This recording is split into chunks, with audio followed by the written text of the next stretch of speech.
Hello, this is H.C. Bailey, and welcome back to Let's Play The Four Heroes of Light. Today, well, I made my way back, or up to, the 30th floor of the place for boss time. And these guys are not pushovers. They both have really high, well, especially the Bufflehelm, but both of them have pretty high attack power there. And if they decide to just gang up on one of your party members, they're basically going to be dead no matter what you do without massive grinding there. So that's why you want to make sure you get Motet going there first. I also had Aire use Magic Might, not just for the damage for the two of them, but also because I hoped that it would draw some threat away from the other party members so they don't gang up on one person. Jusqua's, or the Bard's, songs seem to pull a bit of aggro there too. But yeah, once you've gotten, well, yeah, pretty much like all the other boss fights, once you've gotten Lux going, and you get healed up, then you're pretty much in the clear, because that extra HP boost really helps out here. And hope and pray that they keep on casting their, what are they called? Dark magic spells on you. Dark magic is the term for the debuffing spells, like Curse, Flash, things like that. And if they do that a lot, that'll really help you get through this fight. Otherwise, you may want to invest some time in upgrading your body armor and shields and stuff. But I don't think that's necessary here. In fact, I'm never going to upgrade my armor and shields. It's just really not necessary. You might have noticed also, I had Jusqua defend there in the second round, if I recall correctly. And that was because, I mean, yeah, I would like to get Ditty and Aria going too, but Motet is really the big one. My order of priority would be Motet, Ditty, and then Aria in this case. But fortunately, these guys don't have a whole lot of HP. Well, I mean, they do. I mean, they're not going down in one shot like other bosses. But still, I mean, they don't have... It won't take forever to kill these guys. That's the last boss, and we'll be getting there soon enough. Let's see, as far as weaknesses go, neither of these guys have elemental weaknesses, oddly enough. I would think at least the Ghoul would be weak to light, but no, apparently not. The Bufflehelm is weak to fire, but there's really no need for me to take advantage of that. And yeah, Brandt, he's not really going to be contributing too much in that regard anyway. But anyway, well, we're getting there. Whoa! I'm surprised you could deal that kind of damage. Look at that damage. Well, maybe he is doing, or pulling his weight around a bit, I guess. But yeah, as usual, once you've gotten one of the two down, then start going with Desolator, and the last guy will go down very quickly at that point. Hey, alright! Well, at least the animation for Desolator doesn't take as long as Meteor in Final Fantasy IV sometimes. Okay, well that's it. We're done here. Let's rest up. I'll meet you on the next relevant floor, which is this one. Well, let's see what they sell here. Might as well take a look. Well, they got a needle, which is a weapon that a seamstress could use pretty well, but I never use that, so I wouldn't worry about it. Magic Evade might be good, but otherwise, nah, I'm not interested. Okay, made it up to the 50th floor for more boss time, and this guy's actually pretty easy. I've got wind shields equipped on everyone, since that's the element that I'm mostly concerned with. Let's see, Greeps is not weak to anything, but she is weak, or strong, against wind and earth there. And meteors being dropped on her head, that works too. Yeah, she can barely even damage us. All you need is Motet, really. Yeah, she's got some light elemental stuff, but I'm not extraordinarily worried about that. Curaga is pretty much the most damaging thing she can do. She doesn't even have Thundaga, that was just Thundara there. Whoa, okay, maybe you are getting a little threatening. Oh, okay, never mind. I thought I heard danger music for a little while. Well, probably what happened was the HP regen from Lux pushed me over the danger, or critical HP, or whatever. But alright, got it. Well, easy enough. There's nothing on the 60th floor, so I'll just rest up and then I'll meet you on the 70th floor. See what I get from that chest. Okay, we're back. What do we get this time around for armor? They seem to really want me to use a Seamstress class for some reason. But I'm not gonna. For boss time against the Black Dragon. Okay, let's see. No elemental weakness for us to worry about. This guy's actually pretty easy too. Resistant to dark elemental stuff, so that's why I've got the Darksteel shield equipped on everyone. His attack is also dark elemental as well. And most of his attacks, like, got Curaga, Dark Breath. He could use Suppress on you, but we're immune to it with ribbons on everyone.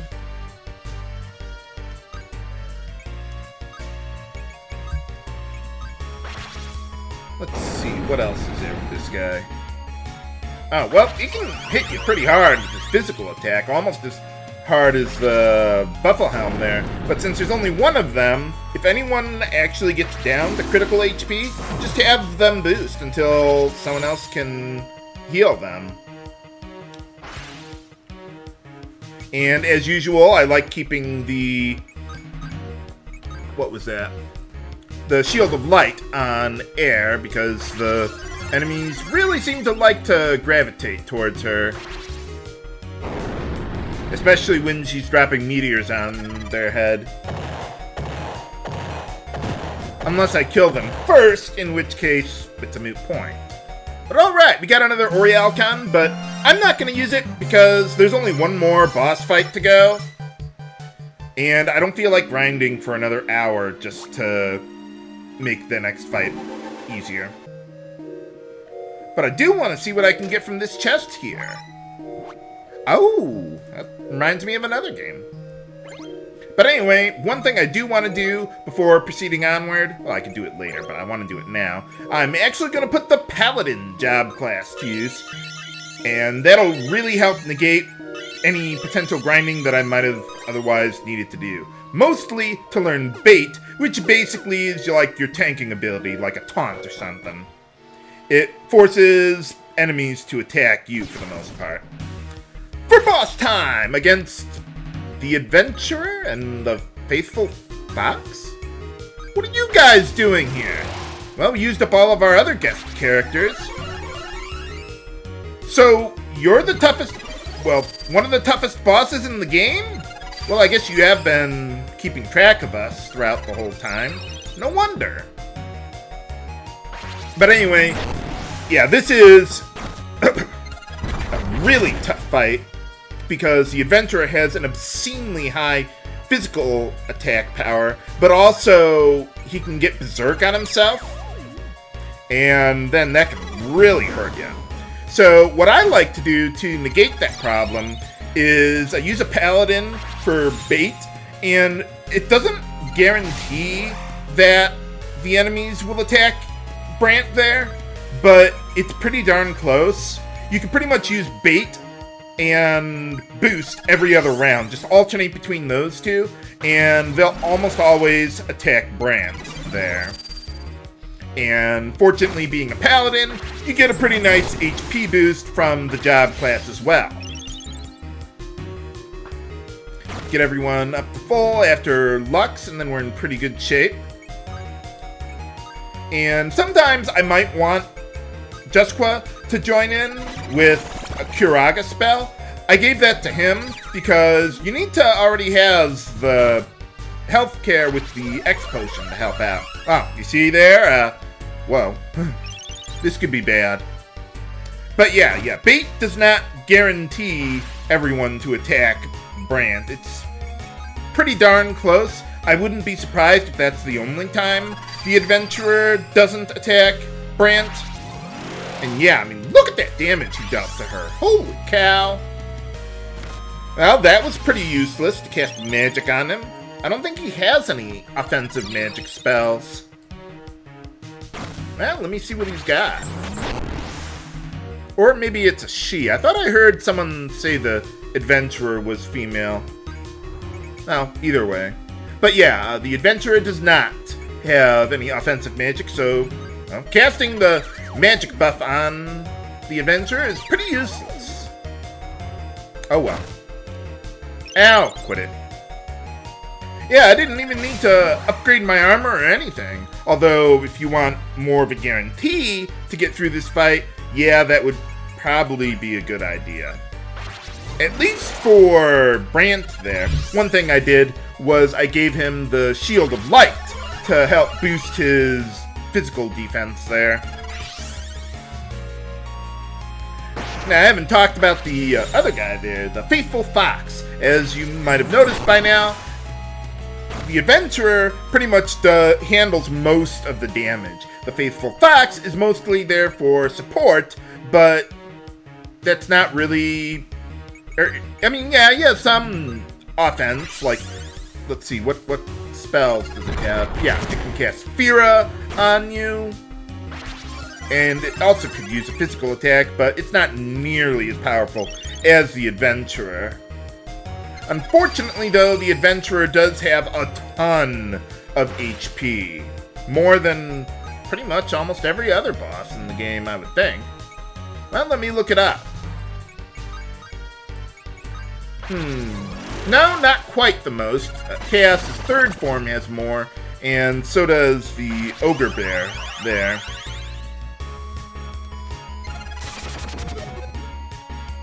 But still, the adventurer towers over Chaos in terms of stats there. Like, at least double everything that Chaos had. Too bad I couldn't save before going through here.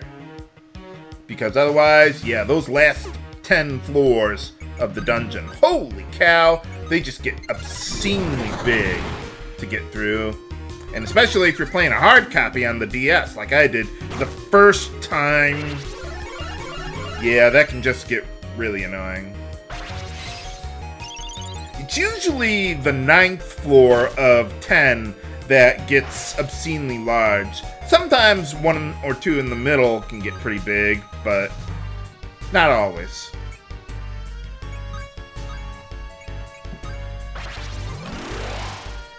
Let's see, with the Faithful Fox also, one thing to note is that its attack is Fire Elemental, and let's see, it could inflict paralysis or confusion on you if you didn't have ribbons all the way around. The first time I played the game, I used a similar setup to this, and I had an elixir, so my main offense came from Poison Pill and elixir, and that was pretty powerful there. But yeah, I wasn't lucky enough to get an elixir, and I didn't go... What was it? I didn't go out of my way to try and find an elixir to help out here. Oh yeah, now I remember what I was thinking about. With the Ogre Bear boss, you could actually go back to the... What was it? The animal burrow there, and you could indeed fight the Ogre Bear there if you really wanted to. But there's basically no reward for doing so. I mean, I've already gotten what I would care out of it, which would be the ribbons that I stole earlier. But the thing is that in order to win the fight, you have to do, and to my knowledge, there are 3 ways of doing so, all of them bad, in my opinion. One way is that there's, what was it called? There's a multiplayer accessory called, I think it's Energy Screen, if I recall correctly. And that basically nullifies all physical damage on whoever has it equipped. And the Ogre Bear only uses physical attacks, so you're basically immortal, in which case, why bother fighting it? Let's see, the other way is more so the given means of defeating it. Let's see, what was that ability? Yes, the Scholar job class has an ability called Tame, which reduces the target's, reduces their attack power to 1. The problem is that you need to be really, really fast to do it, and if you recall, there was an NPC back at Guerra saying something about equipping Hermes sandals on a Scholar, and that seems to be the way the game designers expect you to beat it. Use a Scholar with Hermes shoes to cast Tame every single round, and have some way of guaranteeing that you can restore his or her AP up to max, like with a high ether or something, because Tame costs 5 ability points there. The problem with that, though, is that Tame isn't guaranteed to work, even at max level. I've even heard some people say that being at a higher level makes it more inaccurate, but that, I don't know, I don't quite buy that. But regardless, it's just not a guarantee, so, yeah, I mean, you'd have to get really lucky for Tame to work every single time. So when I was doing my test runs, I was thinking about, well, how would I take care of that? And, I mean, obviously I'd have to get to level 99. That's first things first. Just so I have a decent amount of HP. But in order to be able to make the fight survivable without Tame or energy screens, I would basically have to either max out or nearly max out all my body armor and the Shield of Light so that I could remotely survive. And even then, I don't know if that would be enough. I mean, it's just an obscene amount of grinding for no reward. I mean, at least here, we're going to get a reward. We're going to get another job class. Not that there's any point in having it by this point, because if you're strong enough to win this fight, why would you care? So, yeah, I think it's just silly to go after the Ogre Bear. I'm not going to bother with that. I mean, that fight's just ridiculous. I mean, the amount of grinding that's required for it. I mean, at least this guy I can take on with minimal grinding. At least they don't make me fight 8 of this guy at the same time.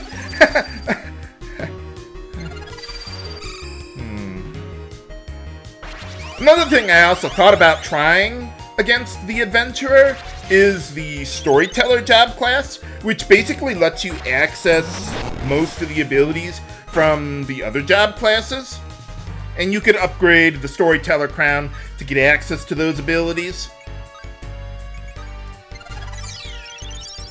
One thing I thought about doing with Jusqua there is making him into a Storyteller, giving him Ditty, Motet, and then the Scholar's innate ability is Quell, which cuts the attack power of all enemies by half, and it lasts for about 3 turns. The problem is that, just like Tame, it's very inaccurate, especially at these levels. Maybe at higher levels, it might be more worthwhile, but if I were at higher levels, I would have the HP to not care about that.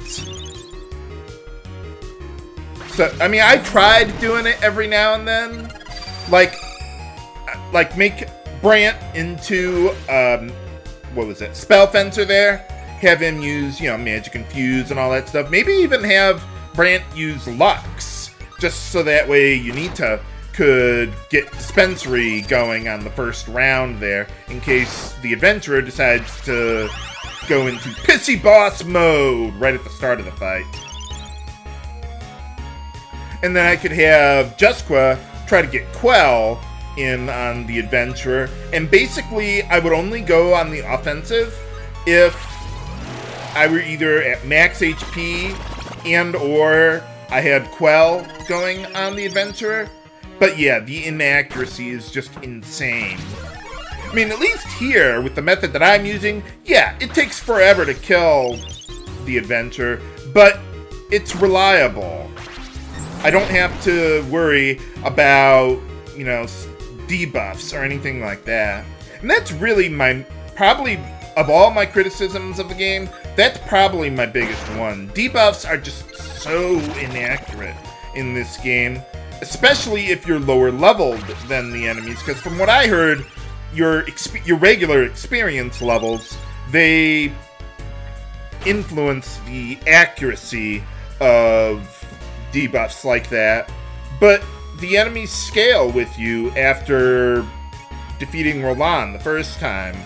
So, yeah, that doesn't exactly sound like the best plan. Well, thank you for wasting your turn casting Berserk on yourself. I mean, I suppose a Faithful Fox could attack us. That's why I've got Flame Shields equipped on anyone without the Shield of Light. And thank you for wasting a turn casting Protect on yourself. You cannot protect yourself from my magic might! I almost was thinking about saying Mega Magic Flame, but that's not even fire. I don't have fire anyway. Dumbass. Yeah, sometimes the AI of the enemies there can get a little screwy like that. They're just like, oh, wait, I can't... Wow. Shouldn't they at least check to see if they got Protect already?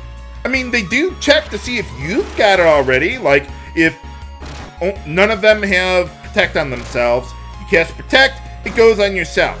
If you've already got it and the other guy doesn't, cast it on them. I mean, the targeting does check if you've got it already at some point. But then they just forget to do that and like, oh, right. Yeah, you get to lose your turn, I guess, or something. But alright, we're getting a little close there.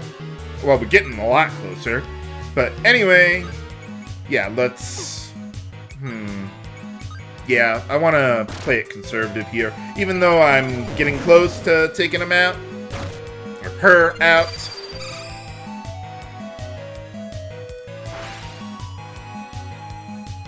Yeah, one thing with this fight, it really requires you to pay attention and make sure you know which buffs are active, what buffs you used recently, what you haven't used recently. Not quite as demanding as, say, Gungnir, but, well, that's a special case. Probably the hardest game I've ever LP'd. Holy cow. You fight half-hour and hour-long battles, and you make one screw-up, you get to start all over. But I love the game. Whoa! Oh, I forgot he could do that. Whoops!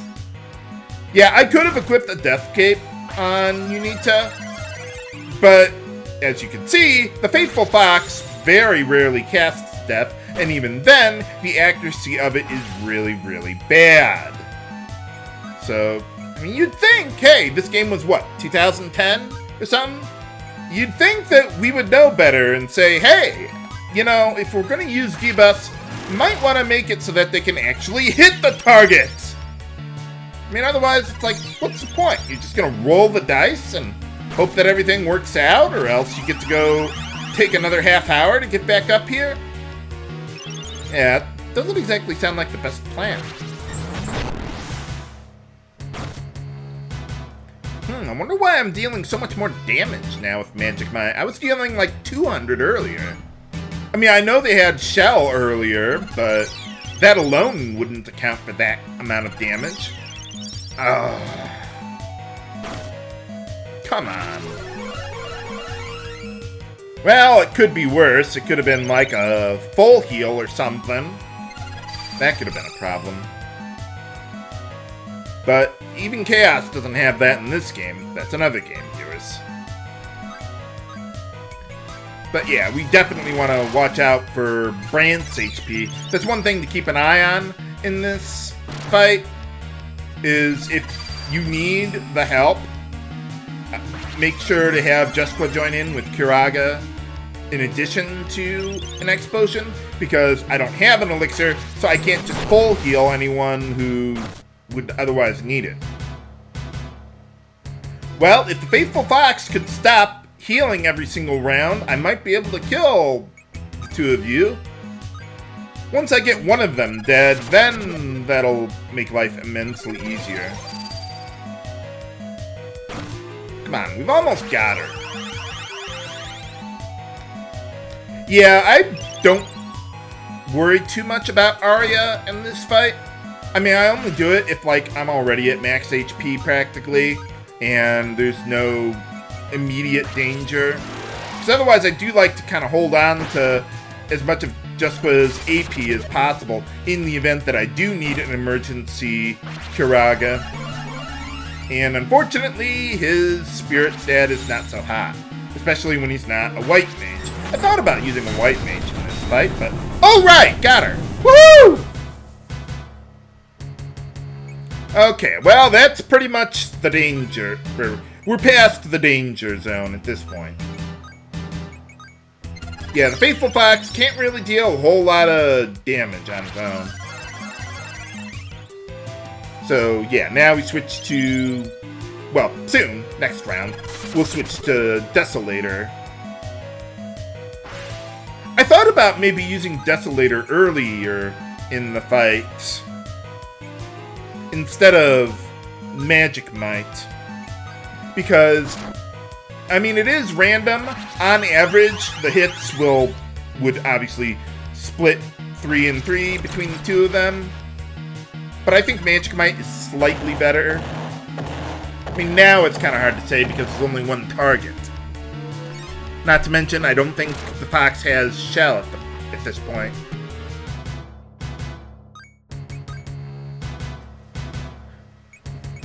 Okay, yeah, we might as well go for a little bit of offense at this point with Yunita.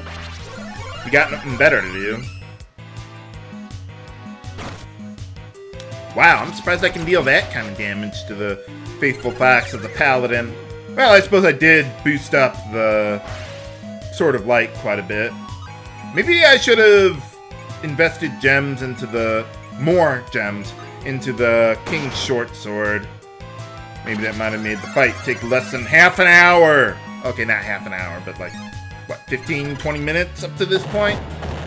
Hey, all right. Whew. Finally!